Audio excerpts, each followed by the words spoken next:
হুমকি হামকি দিয়ে মানুষকে চাপায় দিয়ে আপনি রাজনীতিবিদ হিসাবে আপনি আপনার দেখান কয়দিন? আমরা তো পরিণাম আমরা দেখলামই, ঠিক না? শেখ হাসিনাকে দেশ ছেড়ে পালায় যেতে হলো। বিদেশে গেলে, বিদেশে হেল্প লাগলে প্রফেসর ইউনূস সাহেব যেতে পারে।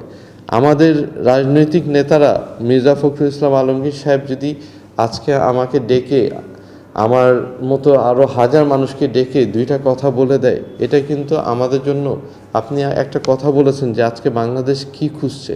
আজকে বাংলাদেশ একটা হাসি খুঁজছে, আজকে বাংলাদেশ একটা রিসপেক্ট খুঁজছে। আপনি আমাকে সম্মান দিবেন, আমি আপনাকে সম্মান দিব।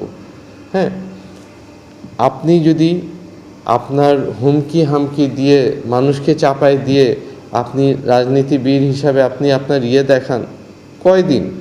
আমরা তো পরিণাম আমরা দেখলামই, ঠিক না? শেখ হাসিনাকে দেশ ছেড়ে পালায় যেতে হলো, যেখানে আপনার রাজনীতিবিদরা হচ্ছে কারা? যারা হচ্ছে পিপল সার্ভেন্ট। আমরা ওথ নিয়েছি যে আমরা জনগণকে সার্ভ করব, মানে আমরা জনগণকে সার্ভিস দিতে এসেছি।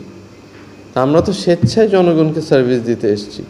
তো এই জন্য বললাম যে এই রিহ্যাবিলিটেশন, রাজনৈতিক নেতারা, প্রফেসর ইউনূস সাহেব, international human rights, USAID, France aid, ডিপ্লোম্যাটসরা, তারা সবাই মিলে আমাদের সাথে, আমাদের মতো পরিবার, আমাদের মতো ভিকটিম যারা, তাদেরকে একটু ডেকে একটু আলোচনা করুক, একটু কথা বলুক, একটু ব্যাপারটা হেল্প করার চেষ্টা করুক।